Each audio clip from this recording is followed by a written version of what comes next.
Bienvenue dans votre chaîne Bandeko. Tout ça, les vidéos et à mouké kaka pour exhorter bino. Bo s'abonner massivement à la chaîne Nabiso. Bo distribuer ma vidéo Nabiso. Bo meka kotine de la biso ba histoire Nabino. Parce que lelo oyo tozana esika mususu akokendete tozana mboka kaka moko République démocratique du Congo. To telema banguna oyo baye kokote la biso bazali ebele te bazande na mayele mabe ebele. Alors eux ils se réunissent la nuit, ils font des complots contre notre pays. Biso tozo yenga dans la distraction, tozo fingana o bandundu muluba alors que ça distraction. Nous sommes très forts ensemble. Tolingi bandeko tozala bomoko. Derrière le président de la République, Félix Antoine Tshisekedi Tshilombo, Tobundela Mboka na biso, nous savons qu'il est mal entouré. Il n'est pas comptable de la situation actuelle de notre pays. Ayeko Kutango, Bakotisie na Busotowana, na Mikumba Laurent Désiré Kabila paix à son âme et Melaki biso, Ezolanda biso, mais il y a un moyen que Mikumba Oyo ezala na influence monenete na kati ya mboka na biso.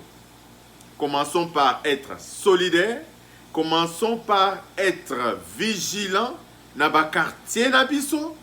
Totalaka qui fait quoi, qui est qui, tozala extrêmement vigilance. La solidarité boutera les ennemis de la République dehors. Tout ça, c'est sous émission Bandeko pour vous exhorter à soutenir Bandeko Nabiso ya Est. C'est grâce à eux que le pays est un et le pays est resté indivisé, indivisible. Ils ont tenu bon. Ils ont enduré beaucoup de sacrifices.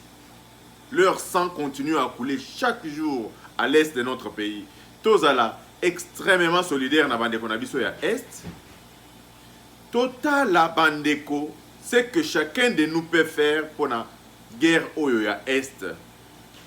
Bato oyo tieli motema mampinga na biso, la plupart des unités sont infiltrées par les ennemis.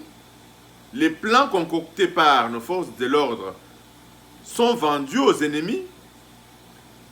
Donc la trahison vient d'en haut. Les ennemis de la République ont les mêmes tenues que ma force militaire en Abisso.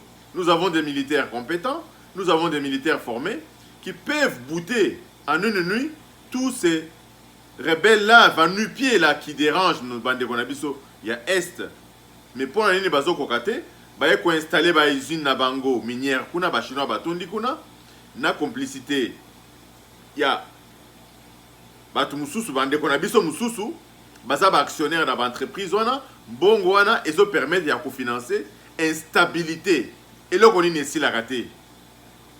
Tout le monde a une entreprise et qui est on n'investit pas là où il y a la guerre. Mais les Chinois ils investir dans l'Est, l'entreprise est belé. Il y a un problème. Leurs entreprises ne sont pas attaquées.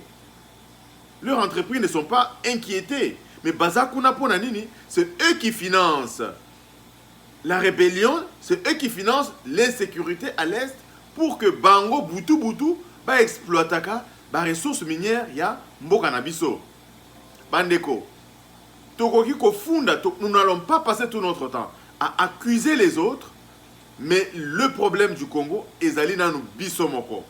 To lingana nanu entre biso, to soutenir les natifs de notre pays, to soutenir les nationaux, tozo senga bandeko na biso, ya Lamuka, bandeko na biso ya AFDC, va rejoindre quand il y a cash, pour te comme Motomoko, tout mega, pour faire front na batu oyo. Ils ont tout calculé. Kabila, dans le laboratoire, il a perdu la présidence, mais il contrôle presque 20 gouvernements de province, il contrôle presque le gouvernement, 42 membres du gouvernement Bazabatunaye, dans le Sénat Bazabatunaye, dans le Parlement Bazabatunaye. Donc nous sommes mal barrés pour trouver véritablement les solutions à notre pays. Nous demandons au président de la République de prioriser la sécurité à l'est de notre pays, la sécurité dans les Kasaï. Nous demandons au chef de l'État de prioriser l'identification. Mutu na mutu atia misapi na ye ba empreinte digitale po toyeba ozana mokanda na biso tozana ba empreinte digitale na yo na base de données na biso. Ata biso te bana na biso bakolandela ba empreinte digitale oyo yo yaki ko se faire enrôler telle période lokola congolais makambo komi ko sala eza contre nation na biso. Bo activer code criminel ya Congo. Bo sala toilettage ya système judiciaire na biso. Bandeko tomi telemela, personne ne parlera à notre place. Bomoni le kola Ebola ba yebi ezali maladie et koki ko kende bipai na bipai batu nyonso ba telemi ba décrétango problème d'intérêt international. Mais sikoyo bitumba o ezali na est etali mutute. Ba décrétango problème alors qu'il y a plus de 6 millions de morts. Ebola n'a tué que 2000 morts mais batu nyonso ba telemi comme ils ont peur que et comme na bamboka na bango bazolinga te batelemeli yango. Mais nani à côté les likambu oyo ya insécurité à l'est si ce n'est pas Bisomoko. J'apprécie au passage le message de Martin Fayulu. Bande qu'on a biso ba lutter contre Ebola. Martin Fayulu ayoka sonité azamo na mboka. Il n'a qu'à venir travailler avec le président Félix Antoine Tshisekedi. Nous avons besoin de son intelligence. Nous avons besoin de son intégrité. Mais c'est vrai, il n'a pas facilement digéré son échec. Et les conditions dans lesquelles les élections se sont passées. Tshisekedi n'est pas comptable de cette situation-là.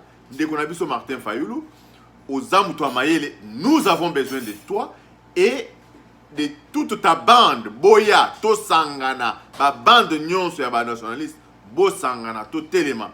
Derrière le président de la République, Félix Antoine Tshisekedi, tout soutenir l'action naïe. Et Totala, Bokanabiso, et Kokoma Wapi dans 1 an, dans 2 ans, dans 3 ans. Baboumi Bekol, Baboumi Banzela, maintenir Bisso dans la dépendance à la recherche du quotidien. Nous ne pouvons pas réfléchir au-delà. C'est une situation voulue, entretenue, clochardiser les Congolais pour appeler ça une bonne corruption et ça là au-dessus de tout. Bandeko, totalement. Tozo senga bande qu'on a besoin de coordination. Jacques Kangoudia, il y a changement de mentalité.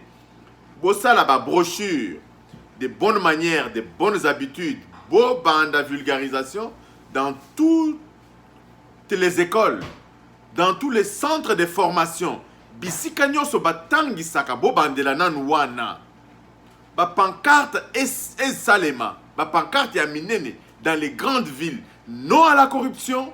Non à la mendicité, non à la paresse, va élaborer un contrôle quotidien de ceux qui travaillent. Rien de plus gênant pour ceux qui travaillent que la présence de ceux qui ne font rien. Mandeko, s'abonner à la chaîne Nabiso, vulgariser vraiment réveil patriotique à tous les niveaux. Bokende na ba école primaire ko tangi sabana Nabiso, histoire ya mboka Nabiso. Bandeko, nous allons retrouver cette dignité perdue. Merci de nous avoir suivis. Abonnez-vous massivement à notre chaîne. Distribuez nos vidéos.